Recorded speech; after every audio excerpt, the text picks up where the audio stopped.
Anyway, let's keep this a family show. Word is I'm bringing home the bacon. Word is they don't see what it take to make it, but the word on the streets how I make it look easy. No flattering, cool, way too easy. Word on the... Welcome, ladies and gentlemen, to the show that never ends. Just let it ride. This is the Diggle's Diamonds podcast. I am one of your hosts, Ben Diggle, joined as always by my partner in crime, right-hand man, enabler, some would say, David Bentley. Thanks for stopping by. Thanks for joining us.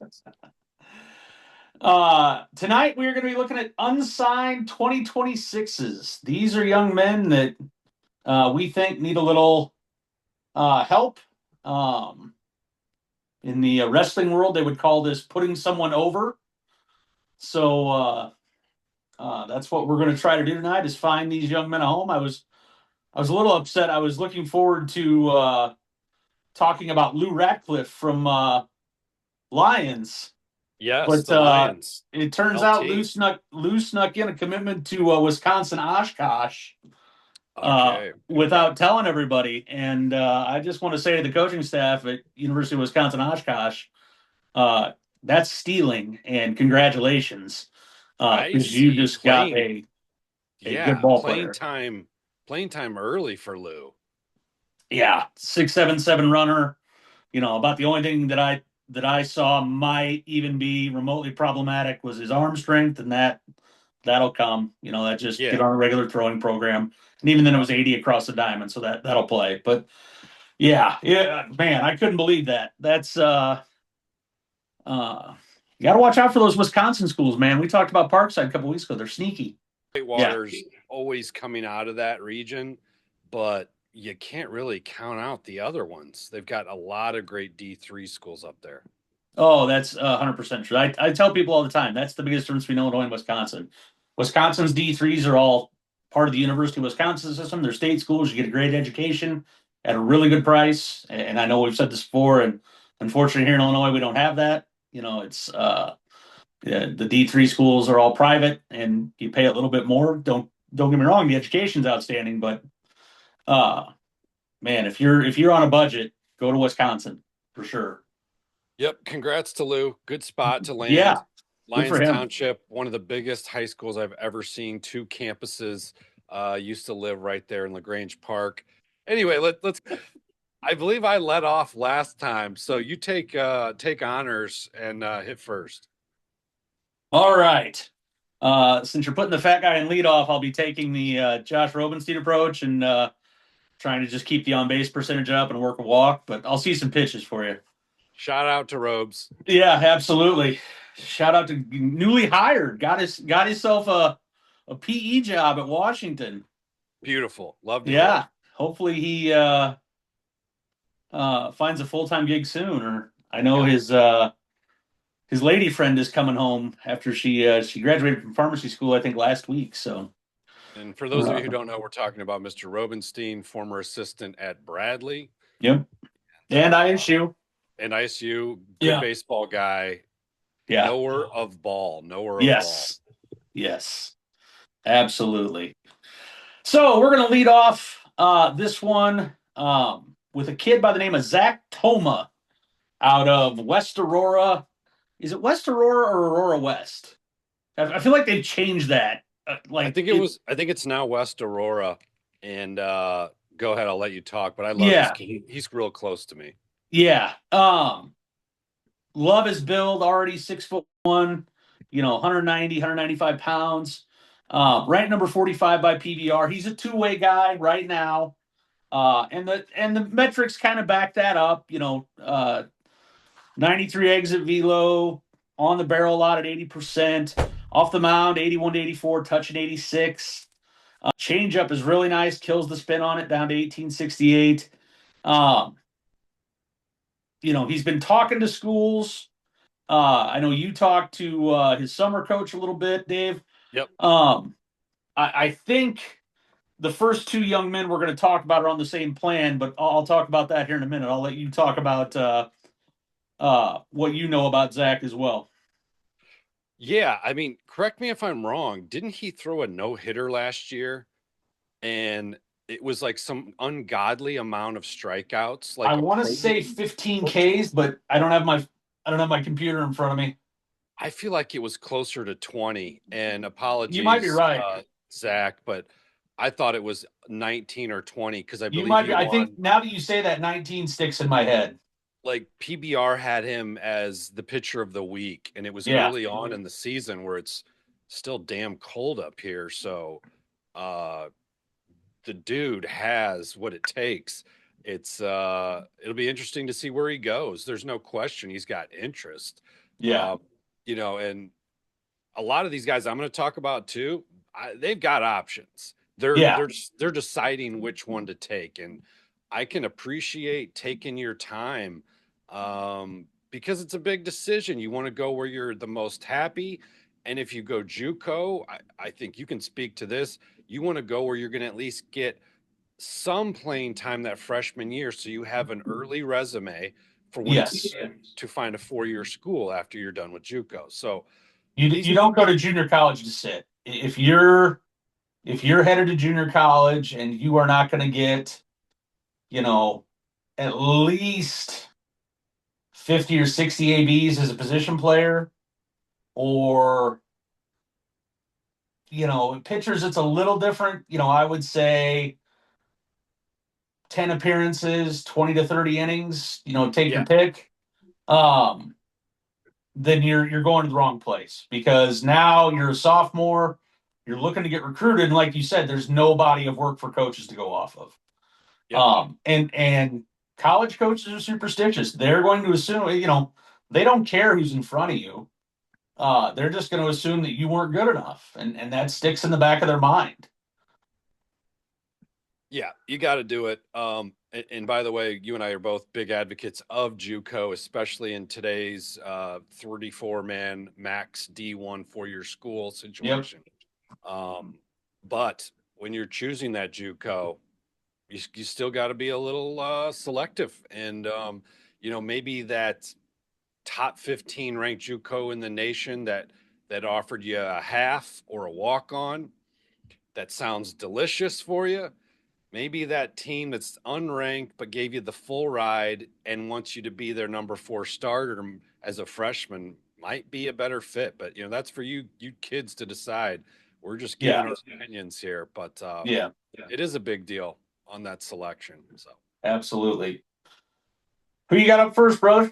I'm gonna go first with one of my favorites, Sullivan Kazee, and I hope I pronounced that right because he I and I think went it's to. I wondered if there was more emphasis on the Z, but in my mind, we call this kid Sully Cuzzy. Like it's the Okay, greatest baseball nickname ever. it's Like pretty awesome. this The kid's got name, two nicknames and it's great. his name is awesome, and they do call him Sully.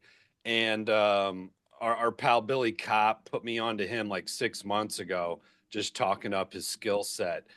He's a 6'4" right-hander Yeah, great frame. pitcher out of St. Rita, the Mustangs. I'm going to be talking about two kids from the Mustang St. Rita's today.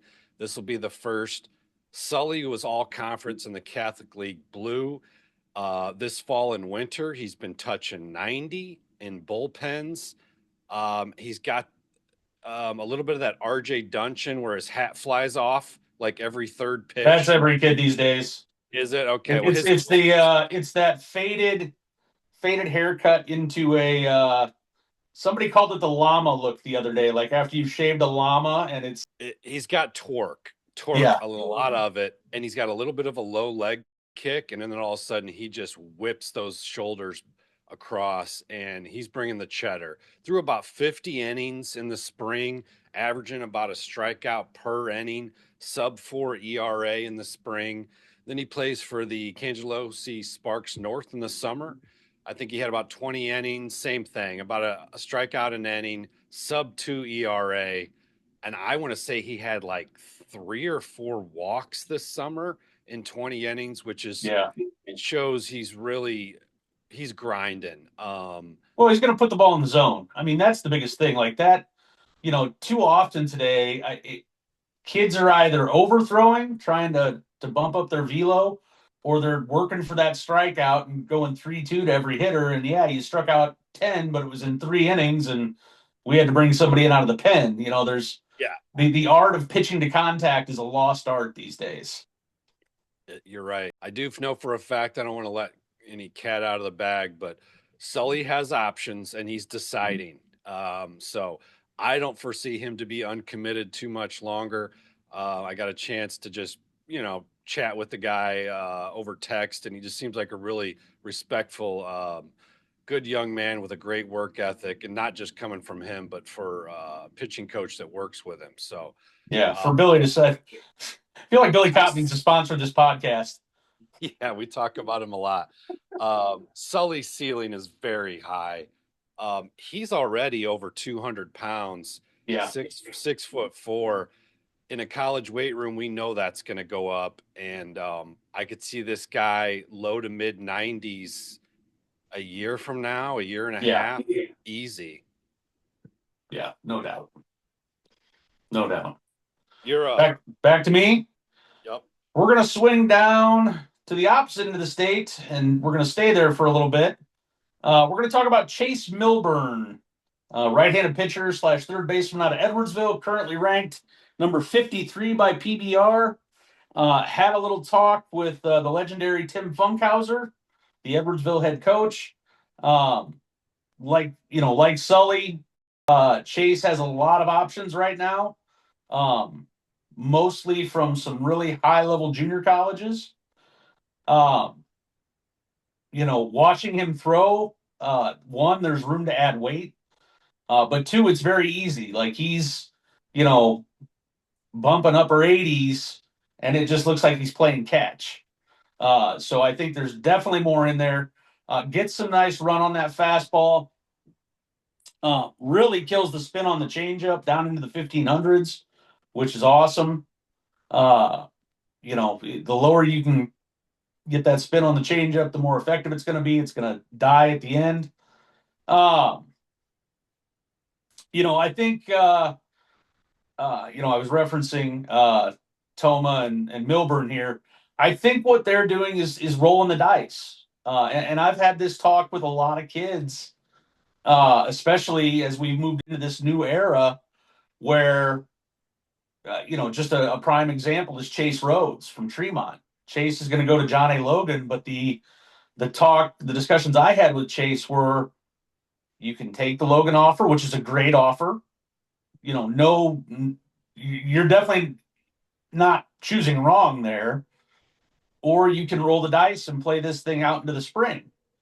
And, especially now, and have you noticed recently that, particularly with the football guys, as they're doing this new one-time only portal thing, they're being out and out very honest about, this is no longer, hey, we're going to honor your scholarship for 4 years. It is, if you don't produce, we're going to tell you to move on and go find the guy that will. And that's going to be true across every NCAA sport. So the point I'm getting at here is, sometimes it makes sense to bet on yourself a little bit and say, hey, I'm going to play this thing out into the spring. And some people get nervous about that because, usually by the time you graduate, you know where you're going. But on the other hand, maybe that D1 that you really like has a spot open up. Maybe they, decided to part ways with a bunch of pitchers or their shortstop, whatever.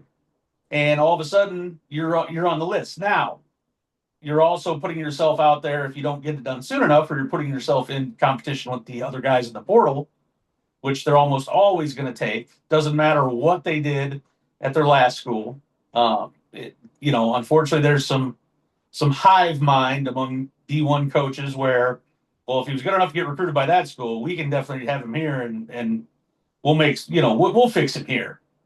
So you got to take a chance with that. But, I think we're going to see this more and more as kids play this out longer and longer. This is almost a backlash to kids committing, as 7th and 8th graders. I think people like Chase Milburn and Chase Rhodes, those are both top 50 PBR ranked arms. And same with Toma. If I'm a top 50 PBR ranked arm, I'm probably more apt to take a chance on myself and wait for maybe that dream school that has flirted with me, but no Yep. offer yet. And we're now entering January. If I'm unranked or I'm ranked 240 and I'm a outfielder, I'm probably not going to roll the dice. But Yes, that's that's 100% the correct take there. that's a perspective of a 48-year-old too. So when you're Yeah. 17 and you're really excited about this one school who did reach out to you, but you haven't heard from them for a month and you're wondering, boy, I hope somebody's advising you, because I'd hate to see you miss out on other opportunities. And one other thing I want to point out there, a lot of people these days get excited by the follow. You Yeah, know, you put a piece of video out there and like, oh my gosh, Illinois and Indiana and Lipscomb and you know Kansas State and all these schools followed me. Like my ticket's punched, and it's just like yeah, slow to roll. It's great. Don't get me wrong. That means you did something that they noticed. yep, But now do they send you a message? And it's not a camp invite. They say, hey, what's your recruiting situation? What are you looking for?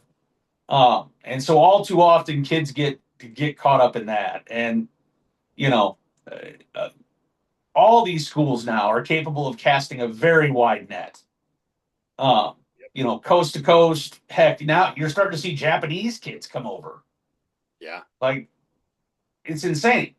But The guy, anyway, the guy that went to Penn State, or he just yeah, committed to Penn State, is what yeah. I thought of. Penn The State, Japanese there's guy. one at Stanford. Um, I think even ISU has a Japanese kid this year. Okay. So, um, that's another thing that all these kids are going to have to compete with. It's a So, different world out there. For you young men, I hope you're getting advice from somebody who knows what they're talking about. And sometimes you think that person does, and they might not. And it's hard to tell which ones do and don't. So try to use logic, speak with people you trust, speak with players who are freshmen at college, sophomores at college. yeah, They're going to tell you the truth. Your former teammates or a guy you played summer ball with who's a year older, they'll give you the truth about what it's like. Um, you know, I don't want to say ever to not rely on like your summer coach, because absolutely those guys are huge part, yes, integral part of your maturation and helping you get recruited. But keep your ears open, be cautious. We want all you guys to end up at good places.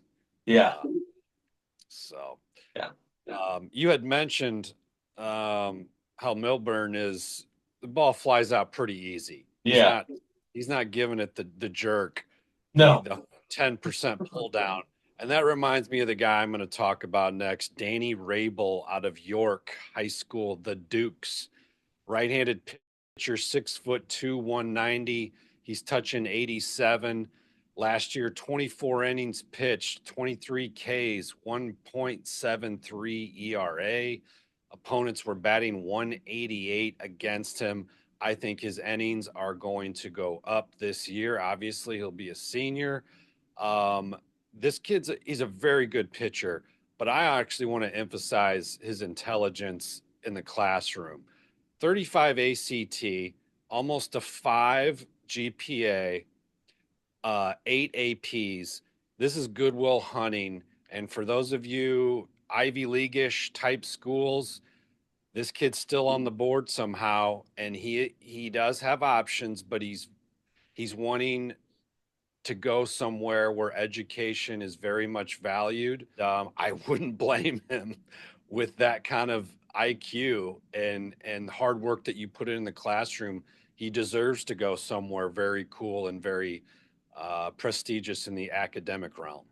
yes. You have another high academic guy, correct? I've got a couple. Yes.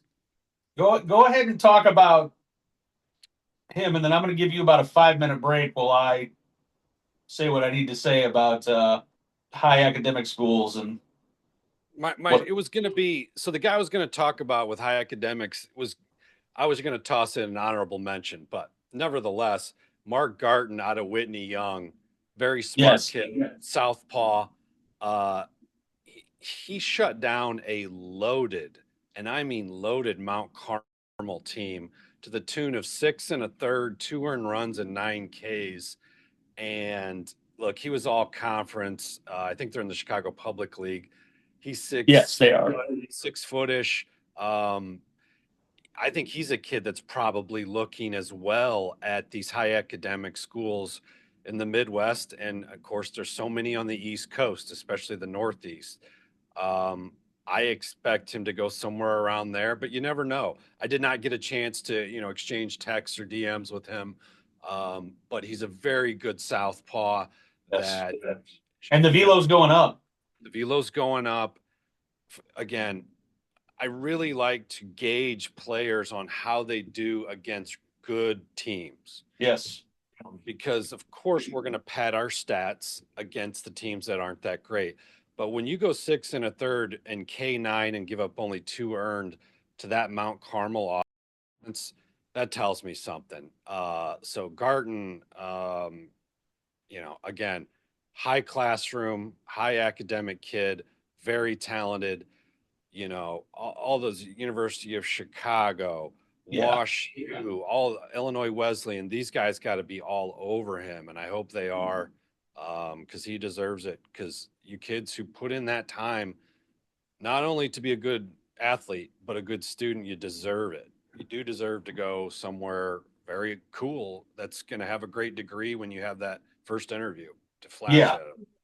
Yeah. Let me, since we're on the topic of high academics, let me throw in my contribution here to the pod. Quinn Roberts, number 91 in the state, outfielder out of DePaul Prep, also rocking a 4.1 GPA out of 4. So obviously involved in some honors classes there at a great school like DePaul Prep. Unreal bat speed, unreal hand speed, 23-mile-an-hour hand speed, 88-mile bat speed. PBRs had him in 102. I saw some video this fall where you crushed the ball with the bat at 108. 6.77 runner, 89 from the outfield. The guys at Top Tier North say he's incredibly hard nosed. Again, another high academic kid that a lot of high academic schools should be on. And here's what I want to say about high academic schools. And this I feel like I'm taking crazy pills. Mostly pointed at the Ivy League, but it also is meant for other high academic institutions as well here in the Midwest and just generally around the country. We have done these children a disservice. One of my great joys of being a high school teacher and specifically teaching AP US history, I get to work with some kids who I have no qualms stating that they are far smarter than I ever was or ever will be. I've had kids with 1590 SATs that literally called the folks at SAT and said, "Which question did I miss?" Because they remembered it. I had a kid go viral a couple years ago because he was so focused on passing his dual credit computer science class that he was studying at prom because the final was the next day. I've had kids who, I'm very fortunate to get to take these kids some very cool stuff. A couple years ago, we met with the State Department's top expert on North Korea. And the young man that I had with me that day, I had several kids, but one of the young men I had with me that day was so impressive that the guy from the State Department was like, "We need to talk to that kid right now. I want him to be here. When, I want him to intern for us and potentially work for us down the road." And yet every one of those kids that I've talked about, the kids that, was studying at prom or got a 1590, or the young man that impressed the State Department, all those kids ended up at decidedly what we wouldn't classify as academic institutions. The young man that impressed the State Department ended up at the University of Oklahoma or Oklahoma University. Now that's no place to sneeze at, and they do some great stuff there, and he's in one of their programs. But at the same time, I know for a fact where this kid applied. He applied to places like Duke, Princeton, um, Columbia, and everybody was just like, no, you're not good enough. Kid had a 35 ACT, like a 1490 SAT, a 35 ACT, and they were just like, nope, not good enough. The two that I referenced, the one at the 1590 SAT, and the one that was studying for his computer science exam at prom, they're at University of Texas at Dallas, which, don't get me wrong, great school.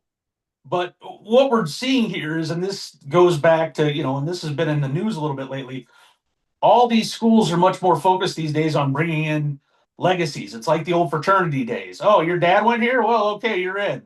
Or your dad's going to donate $1 million? You're in. Pardon my language, what the fuck are we doing when we don't take our best and brightest and put them in those classrooms to further their educations? I mean, it's a crime. It's bad enough that one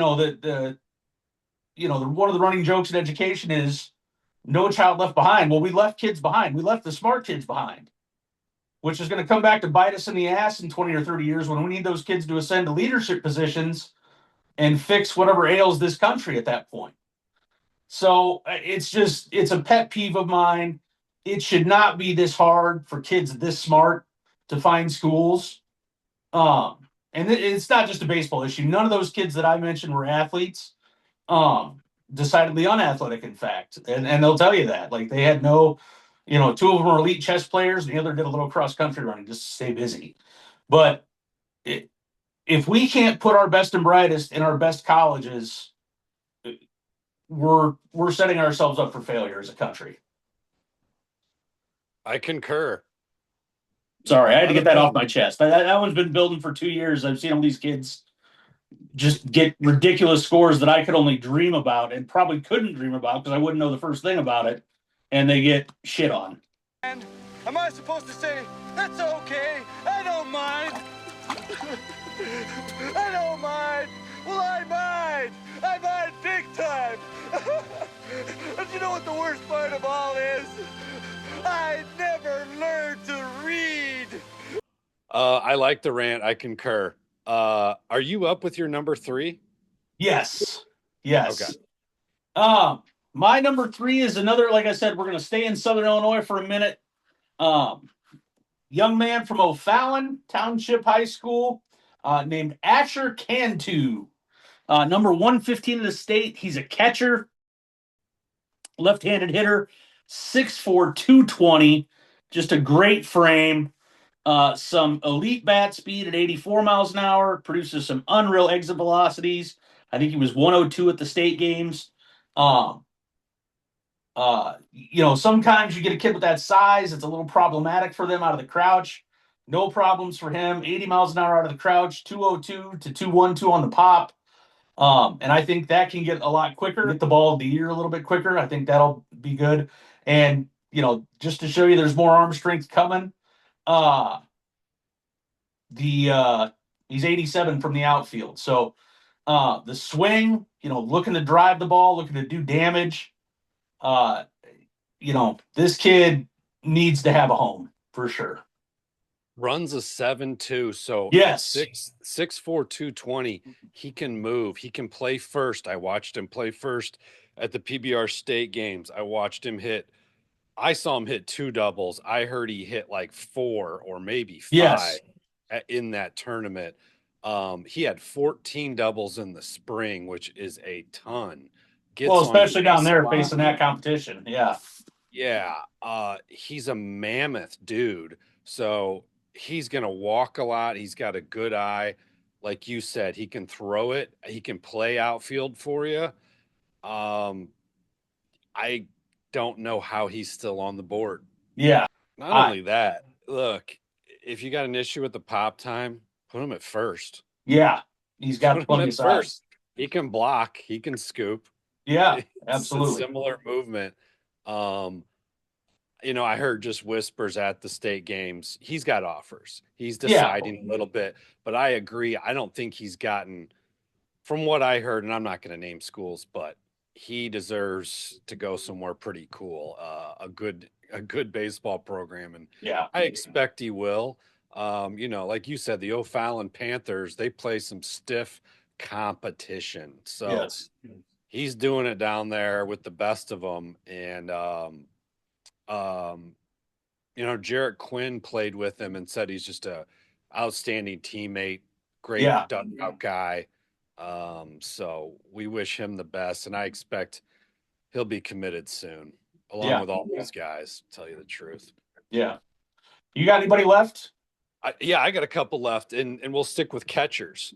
Yeah. And I'm gonna, like I said, I was gonna mention two St. Rita dudes. So here's my second backstop: Colin Quinn, ranked 149. This dude rakes. He also throws about 80 down to second base. 378 batting average. He's on base 480. 42 hits last spring. That is swinging it. 15 doubles. He beat Asher by one. 20 walks to 13 Ks and runs a 7.1. He's more of an old school Thurman Munson build. And he is built like a freaking fire hydrant. 5'10", 190, just Yeah. a rock solid fella. Yeah. He's a great prospect, and I expect he'll be signed somewhere soon. Again, you never know. I didn't tell him directly. He could have 7 offers, and he's narrowing it down. I don't know, but Yeah. very nice player. Yes. Yeah. All right. Well, this is my last one here. So we'll let you finish up. But I got 2 more, but go ahead. Yep. I've got Trey Hogard from Tolono Unity, right-handed pitcher / outfielder, ranked number 90. There is so much to like about this young man. 3-sport athlete, starting free safety on the team that was the state runner-up in Class 3A. If you saw that game, it was bonkers. God, I forget how many total points were scored. It was in the 80s or 90s. Just an incredible game between Tolono and Byron. Had the game-winning pick in the semifinals to send his team to state.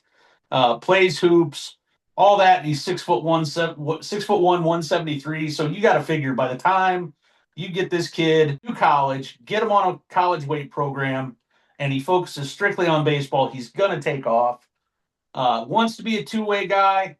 85 to 89 off the mound, high spin fastball, 2400. Change is good, but could be better. Slider is an elite wipeout pitch, 74 to 77, spinning at 2600 RPMs. Sub 7 runner, 699, 83 from the outfield. Has great hands, great quick hands, can get inside the ball, even on the inside pitch, and turn on it. Just a lot to like about this kid. 3-sport athlete. I'm all for it, especially for you pitchers. 3-sport athlete, even 2 sports. Do it. Give your arm a break. And not only is this kid a 3-sport athlete, but he's almost like a James McGrath. And congrats, James Who's McGrath. rocking an offer from OU? Good Oklahoma Lord. Sooner offer out of Wheaton St. Francis, but excellent at multiple sports. Trey is in that realm as well. I don't know if he has the Oklahoma offer, but still an outstanding 3-sport athlete. I love to see it. It's a throwback, and I think it's good for kids. Yeah, absolutely. Absolutely. Well, I'm tapped, brother, so you bring us home. I'll go twice. It reminds me opening Christmas presents when you like hide one so you can open 2 in a row when your siblings are crying they ran out. So the dude I'm going to talk about next is out of St. Viator, the Lions. Jonathan Shands, infielder. PBR's got him ranked 224, 5'11", 170. He is a quick dude. Runs a 6'8", throws 86 across the infield. 89% sweet spot at his PBR showcase. Hit 354, 447 on base, 12 doubles, 2 triples, 2 homers, 34 runs, 12 steals. This team is pretty solid. They did lose East Suburban Catholic Player of the Year, Brandon Thompson. Very nice player. So they lose him. They still have Jacob Oberwurst, who's a nice big power bat for them. Um, Jonathan has options. He's deciding. You know, just to give you his summer numbers, he hit over 400. Had 26 hits in 23 games, stole 12 bags. He is a athletic dude that you can move all around. We'll see where he ends up. I know a couple places that have offered him. I'm not going to name those names, but they're good schools, and I think he's narrowing it down. And I expect, you know, a commitment fairly soon. Yeah, yeah, agreed. Really liked what I saw at him on the film. I wasn't familiar with him prior to you sending that over, but it looked good. The last dude I'll talk about, we'll go back down south to Mount Vernon. This is Trevor McClure's running mate, Cale Maurer, right-handed pitcher, 6'6", 67 Ks in 45 innings. I've said this before. When that number jumps like that, when the ratio is skewed, you're seeing a high ceiling. His ERA was 3. Opponents batted 219 against him. I don't know how he's still on the board with that height. And it reminds me of Chase Rhodes' numbers. His innings were like 40 with 67 Ks. Yeah, Somebody's got to be on this guy soon. I And would they I would probably bet he's betting on himself because if you haven't, I mean, there can't with all the good junior colleges down there in that triangle: Lakeland, Wabash, Kaskaskia, Alney, Swick, Logan. I mean, basically the whole Grax within like an hour and a half drive of each other from one end to the other. Like this kid just has to be getting worn out by Grax schools. I think so. I think so. So, There's no but way that I'm the only one that noticed how big he is, how hard he throws, and how many people he strikes out per inning. Yeah, yeah, We'll be seeing him down south most likely, but you never know. yeah, Maybe a 4-year school like Murray State might give him a call. We don't know. I didn't talk yeah. to him, but he's a good one. Yep, absolutely. Well, That's it. folks, we have All come to out. the end again. We appreciate you joining us as always. And hopefully we've successfully put these young men over and we're celebrating some commitments soon and we will keep you up to date on that. But that's all we got. Thanks for coming out, and stay warm. It's -2.